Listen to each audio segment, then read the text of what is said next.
과학과 예술, 인문학 등 다양한 분야의 융합이 잇따라 이루어지고 있는 요즘인데요. 과학과 만나서 한층 매력적으로 변신한 분야가 하나 더 있습니다. 네, 바로 그래서 오늘 요리인데요. 오늘 그래서 탐구일에서는 화학과 물리를 요리에 적용한 분자 요리에 대해서 한국호텔관광실용전문학교 학장이자 분자요리연구소 함동철 소장과 함께 이야기해 보겠습니다. 어서 오십시오. 안녕하세요. 안녕하세요. 네. 먹을 거 다룬다고 하니까 제가 마음이 좀 급했나 봐요. 빨리 만나고 싶어서 좀 일찍 제가 말을 시작했는데. 네, 네. 자, 이제 요리가 과학하고 만났습니다. 네, 어떤 네. 의미가 있을까요? 새로운 어떤 그 요리가 기존에 보지 못했던 요리들이 이제 나오는 것이 분자 요리인데요. 예. 화학과 물리를 이용해서 식재료의 향과 맛은 그대로 유지시키면서 색다른 모양의 요리를 만들어내는 것이 이제 분자 요리예요. 그런데 특히 이제 그 중에서도 당과 단백질, 그다음에 시간과 온도 이런 변수들을 미세하게 잘 그 물리적 그 변수들과 결합을 시켜서 요리를 만들어내는 것인데요. 이제 예를 든다면 우리나라 된장국을 커피 추출기에다가 잘 내려서 레시틴이라는 식품 첨가물을 넣어서 이제 황난백인데요. 달걀 노른자예요. 이제 그런 걸 넣어서 거품을 내서 아주 그 된장국 우리나라 전통적인 된장국을 아주 가볍게 드실 수 있는 그런 요리도 이제 만들어낼 수 있고요. 또 질소 마이너스 195도로 가지고 가루 아이스크림을 만들어낸다든가 즉석에서 아이스크림을 만들어내는 그런 것이 하나의 예라고 볼 수 있습니다. 네. 굉장히 새로운 분야라고 느껴지고 신기하게 생각이 되는데 네. 이 분자 요리가 네. 언제부터 시작이 된 건가요? 분자 요리는 이제 구석기 시대 때 인간이 불을 발견하고 이제 신석기 시대 넘어오면서 그 사냥을 통해서 이제 요리를 하게 되었는데요. 예. 분자 요리가 갑자기 이렇게 떨어진 것은 아닙니다. 기존에 다 있는 것을 현대에 와서 이제 정의를 내려서 IT 산업 발달과 조리 도구의 발달로 인해서 그것을 분자 요리라고 이제 정의를 내렸죠. 그것이 이제 1988년도에 그 정의를 내려 가지고 분자 물리 요리학이라는 것을 1년 후에 이제 분자 요리학으로 정의를 내렸죠. 그렇군요. 네. 이 역사적으로 이런 명칭이 학술적인 이름이 생긴 것은 뭐 얼마 안 됐지만 네네. 계속 이어져 오던 것들이긴 하네요. 어떻게 그렇죠. 보면 이제 연구적으로 탐색 연구를 통해서 정의를 내린 것이 이제 1988년도라고 보시면 됩니다. 그렇군요. 네. 분자 요리의 경우는요, 과학의 네네. 어떤 점하고 접목이 되나요?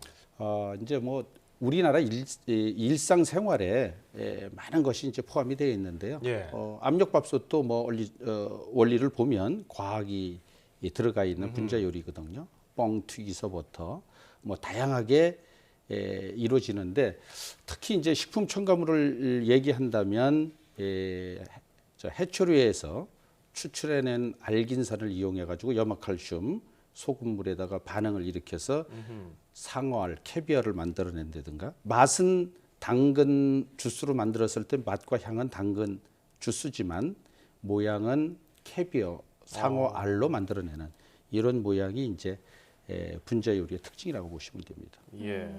우리 주변에서도 이 분자 요리와 같은 원리를 또 쉽게 볼 수 있다고 하는데 네네. 어떤 것들을 좀 꼽아볼 수 있을까요? 조금 전에도 이제 말씀드렸지만 분자 요리라는 것이 뭐 그냥 갑자기 생겨난 것은 아니고 예. 우리 일상생활에 여러 가지가 이제 나타나는데요. 조금 전에 얘기했듯이 그런 밥 원리도 그렇고 또한 그 뻥튀기 원리도 그렇고 다 그 일상생활에서 이제 쓰는 부분이죠. 그런 예. 부분들이 우리 그 일상생활에 내포되어 있습니다. 네. 솜사탕 같은 것도 분자 요리의 한 일환이라고 좀 볼 수 있을까요? 그렇죠. 이제 솜사탕은 이제 130도의 열을 가해 가지고 고분자 속에서 이제 회전을 시켜서 이제 설탕이 그 분자가 가볍습니다. 그래서 그것을 고분자로 만들어 가지고 실 모양으로 만들어내는 그런 부분이 이제 그 솜사탕입니다. 네네. 뭐 다른 뭐 아프리카에서 보면요, 이렇게 네네. 무슨 바나나 큰 걸 싸다가 이렇게 덮고 이런 것도 사실 따지고 보면은 그런 식의 과학과 접목된 요리 아니겠습니까? 네, 그렇습니다. 이제 아주 전통적인 방법이죠. 예. 그 바나나 잎에다가 고기를 싸가지고 흙을 파서 거기다가 흙을 덮고 불을 해서 아주 천천히 익히는 방법이에요. 그게 이제 현대 들어와서 불어로 이제 수비드 요리라고 하는데, 수비드 요리. 네, 저온 쿠킹이에요. 저온으로 요리를 해내는 그런 요리 방법인데 특징은 뭐냐면 질긴 고기 부위를 갖다가 연하게 만들 수 있다라는 거. 그러니까 육즙을 낮은 온도에서 요리를 한다면 그 육즙을 그대로 가다 놓고 있고요. 그다음에 질긴 섬유질을 변형을 시키죠. 그래서 이제 부드럽게 만들어내는 이런 요리들이 옛날부터 있던 부분을 요즘에 현대적 기기를 가지고 요즘에 다량 생산할 수 있는 그런 방법까지 와 있습니다. 그러니까요. 네. 이게 이제 주방이 아니라 실험실에서 음식이 나올 것 같은 생각이 드는데 네네네. 이 얘기만 들어서는 잘 모르겠는데 네네. 대표적인 예를 든다면 뭐가 있을까요?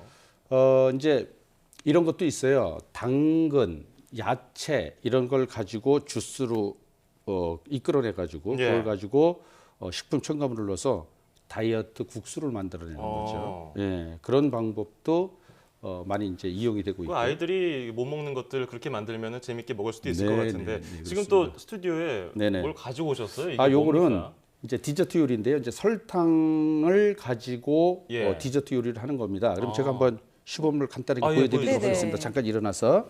자, 요 설탕구는 일단 130도에서 녹인 겁니다. 녹여서 만든 건데, 이게 설탕입니까? 네, 이게 설탕입니다. 아. 잘못 만지면 깨지기 때문에. 그러겠어요. 예. 자, 요 이제 소스요. 요거는 오렌지 소스입니다. 예, 먹기도 좋아야 되니까 보기도 오렌지 좋아. 소스. 네, 오렌지 소스와 그다음에 라스베리 소스를 가지고 모양을 만들고 이제 이게 곁들여 먹을 수 있는 부분이기 때문에요. 예. 자, 여기다가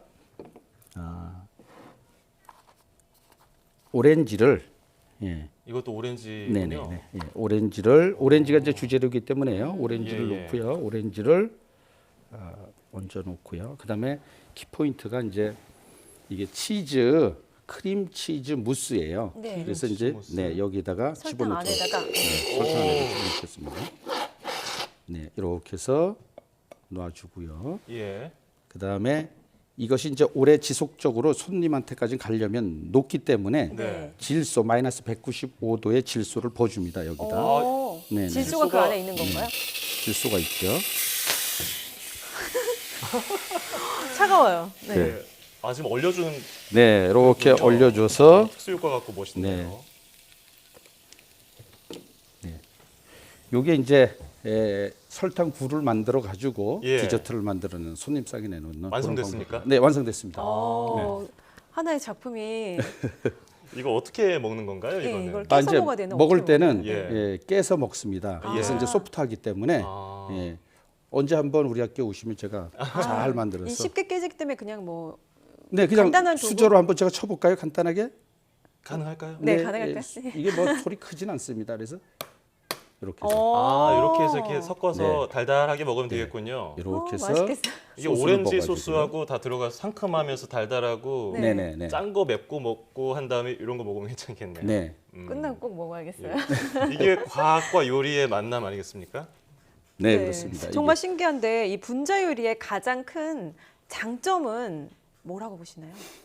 조금 전에도 이제 말씀드렸지만 이 분자 요리를 통해서 소비자들한테 이제 시각적 효과를 좀 마술 같은 모양으로 하기 때문에 호기심을 불러일으키고 또한 식재료 품질이 떨어지는 것을 상승시켜줘서 맛의 상승 효과를 줄 수 있는 그런 효과를 줄 수가 있어요. 그런 것이 장점이고 특징입니다. 그래서 특히 이제 이런 수비드 요리가 지금 현장에서도 많이 쓰고 있습니다. 예. 이런 요리를 원래 처음부터 하셨나요? 네네. 저는 뭐 대학 졸업하자마자 예. 한국의 유명한 요리사가 되고 싶어서 예. 한 30년 했습니다. 네, 그러면 호텔에서. 30년 동안 호텔에서 요리를 하셨고 네. 그러면 분자 요리에 관심은 언제부터 가지셨어요? 분자 요리는 이제 제가 요리를 하면서 서양 특히 유럽 쪽에 가서 요리를 한번 배워보려고 이제 여행을 해보는데 분자 요리를 가지고 사람한테 감동을 줄 수 있구나. 이제 이런 부분이 저한테 많이 다가왔습니다. 그리고 이제 한국에 돌아와서 우리 학생들이 그 분자 요리에 대해서 많은 얘기를 하길래 제가 그러면 분자 요리를 한번 배워서 우리 학생들한테 한번 가르치고 싶다라는 그런 내용 때문에 이제 열심히 배웠죠. 그래서 이제 독학으로도 배우고 예. 분자 요리 전문가한테도 배우고 해서 한 5년 했습니다. 지금 그렇군요. 연구는. 예. 지금도 계속 새로운 분야를 위해서 새로운 요리 연구를 하고 계시는 걸로 네네. 알고 있는데 최근에 네네. 연구하고 계시는 거 어떤 것들이 있습니까? 네, 아주 저 고단백질인 곤충 요리를 가지고 분자 요리와 접목을 해서 앞으로 이제 새로운 요리를 만들어내려고 합니다. 그래서 이제 지구의 마지막 식량은 이제 곤충의 단백질이거든요. 예, 그래서 이제 이 단백질을 어떻게 섭취할 것이냐, 자연 친화적이고 또 많은 손이 가지도 않고 그러는 부분이 이제 곤충밖에 없기 때문에 예. 곤충을 가지고 하는데 뭐 메뚜기라든가 뭐 군뱅이라든가 여러 가지를 가지고 하는데 현재는 혐오감을 가지기 때문에 그 있는 모양을 하기보다는 그것을 가루로 만들어서 예. 음식에 첨가를 해서 만들어내는 그런 요리 기법을 하고요. 이제 추후에는 점차적으로 있는 모양으로 이제 보여드려야 되겠죠, 요리를. 예. 네. 뭐 이제는 뭐 곤충 같은 음식도 일상생활 호텔에서 많이 먹을 수 있을 것 같고요. 얼마 전에 3D 프린터로 네네. 음식을 만들더라고요. 네네네. 그런 것도 개발이 됐고 분자 요리도 나오고 있고. 네네. 앞으로 더 발전할 거라고 보십니까? 어떻게 짧게 들어볼까요? 네네. 분자 요리는 이제 IT 발달로 인해서 지속적으로 조리 도구가 발달함으로써 분자 요리는 지속적으로 발전하리라고 봅니다. 네. 예. 과학과 요리가 만난 분자 요리 어떤 건지 참 궁금했는데 이렇게 실제로 보니까 더 매력적으로 그러니까요. 느껴지네요. 네, 지금까지 한국호텔관광실용전문학교 함동철 학장과 함께했습니다. 오늘 감사합니다. 네, 감사합니다.